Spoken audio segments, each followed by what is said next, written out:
Hello viewers, আসসালামু আলাইকুম। সবাই কেমন আছেন? আমরাও ভালো আছি। শবনম ডেইলি ব্লগ থেকে চলে এসেছি নতুন আরেকটি ভিডিও নিয়ে। পেঁয়াজু বানাবো, তাই প্রথমে ডালগুলোকে ব্লেন্ডারে ব্লেন্ড করে নিয়েছি। আপনারা চাইলে পাটায় বেটে নিতে পারেন। পেঁয়াজ কুচি দিয়ে দিচ্ছি, কাঁচামরিচ কুচি দিয়ে দিচ্ছি।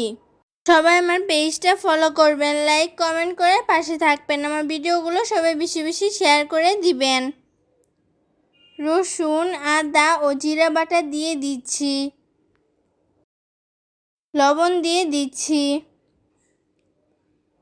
মরিচ, হলুদ ও ধনিয়া গুঁড়া দিয়ে দিচ্ছি।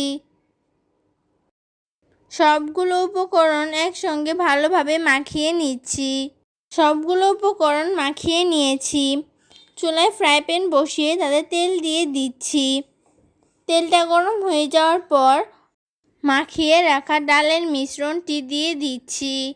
সবগুলো পেঁয়াজও এক এক করে দিয়ে দিয়েছি। সব আপু ভাইয়েরা আমাকে স্টার গিফট করবেন। এক পাশ হয়ে গেলে উল্টিয়ে দিচ্ছি। আমাদের পেঁয়াজু বানানো হয়ে গেছে। সবাইকে অনেক ধন্যবাদ ভিডিওটা শেষ পর্যন্ত দেখার জন্য।